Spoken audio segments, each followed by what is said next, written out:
Hello दोस्तों, आप सभी कैसे हैं। आशा करता हूं आप सभी अच्छे होंगे।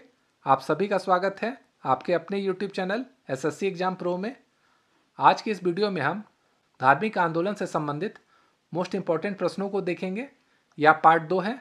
अगर आप पार्ट 1 देखना चाहते हैं तो मेरे चैनल के प्लेलिस्ट में जाके देख सकते हैं और प्लेलिस्ट का नाम है जीके मैराथन। तो चलिए शुरू करते हैं पार्ट 2 का पहला प्रश्न। यहाँ आप 21 नंबर देख के कन्फ्यूज नहीं होइएगा, क्योंकि पार्ट 1 में मैंने 1 से 20 तक का क्वेश्चन लिया है। ये उसका कंटिन्यूएशन पार्ट है। तो पार्ट 2 का पहला प्रश्न है, जातक किसका ग्रंथ है। ये काफ़ी इंपॉर्टेंट है आपके एग्जाम की दृष्टि से। इसका आंसर है ऑप्शन नंबर सी, बौद्ध। अगला प्रश्न है, सिद्धार्थ यानी बुद्ध को ज्ञान प्राप्त कहाँ पर हुआ था। तो ये हुआ था ऑप्शन नंबर डी, गया में। आपको कमेंट में बताना है कि गया में कहाँ पे उनको ज्ञान की प्राप्ति हुई थी और गया किस राज्य में पड़ता है। अगला प्रश्न है, ये काफ़ी इंपॉर्टेंट है आपके एग्जाम की दृष्टि से। सारनाथ में बुद्ध का प्रथम प्रवचन कहलाता है। तो इसका आंसर है ऑप्शन नंबर डी, धर्मचक्र प्रवर्तन। अगला प्रश्न है, बौद्ध धर्म ने समाज के निम्न वर्गों पर महत्वपूर्ण प्रभाव डाला था। ये है आपका ऑप्शन नंबर डी, महिला और क्षुद्र। ये भी काफ़ी इंपॉर्टेंट है। बुद्ध के गृह त्याग का प्रतीक क्या है। तो ये है घोड़ा, ऑप्शन नंबर ए। अगला प्रश्न है, गौतम बुद्ध द्वारा भिक्षुणी संघ की स्थापना कहाँ की गई थी। तो इसका आंसर होगा ऑप्शन नंबर बी, कपिलवस्तु में। अगला प्रश्न है, सर्वप्रथम शून्यवाद यानी शून्यता का सिद्धांत का प्रतिपादन करने वाला बौद्ध दार्शनिक का क्या नाम था। ये हमें बताना है। तो इसका आंसर है ऑप्शन नंबर सी, नागार्जुन। 28वां प्रश्न है, महावीर का मूल नाम था। तो ये था आपका ऑप्शन नंबर सी, वर्धमान। अगला प्रश्न है, किसे एशिया की रोशनी कहा जाता है। ये भी काफ़ी इंपॉर्टेंट है। इसका आंसर देने से पहले आपसे अनुरोध रहेगा कि अगर आप मेरे वीडियो को पसंद करते हैं तो एक कमेंट जरूर करें और साथ ही साथ आप ये बताएं कि इसमें क्या इम्प्रूवमेंट की ज़रूरत है, उससे ज़रूर सुधारूंगा। साथ ही साथ अगर आप किसी टॉपिक के ऊपर वीडियो बनवाना चाहते हैं तो कमेंट जरूर कीजिए, मैं हर कमेंट का आंसर जरूर दूंगा।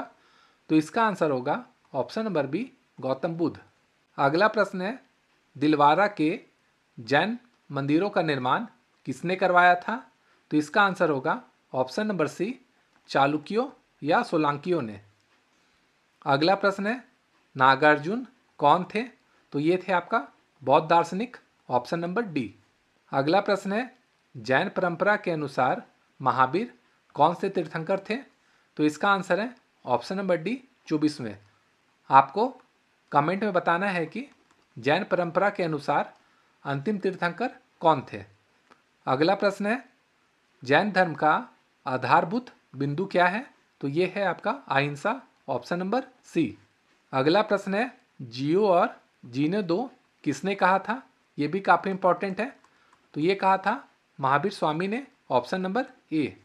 अगला प्रश्न है, तीर्थंकरों के क्रम में अंतिम कौन थे। तो इसका आंसर है ऑप्शन नंबर डी, महावीर।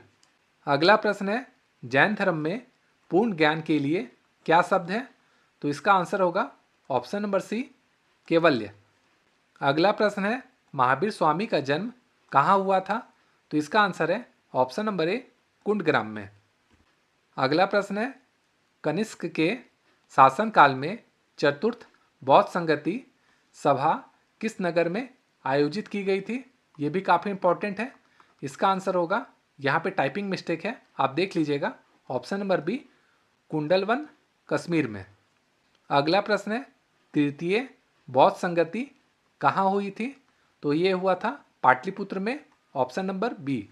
अगला प्रश्न है, अशोक के शासनकाल में बौद्ध संगति किस नगर में आयोजित की गई थी। तो इसका आंसर है ऑप्शन नंबर बी, पाटलिपुत्र में। आप दोस्तों कमेंट में बताएंगे कि टोटल कितने बौद्ध संगति हुई थी। तो दोस्तों यह था पार्ट 2। अगला पार्ट अगले वीडियो में आएगा। तो चैनल को लाइक, शेयर और सब्सक्राइब जरूर करें। Thank you.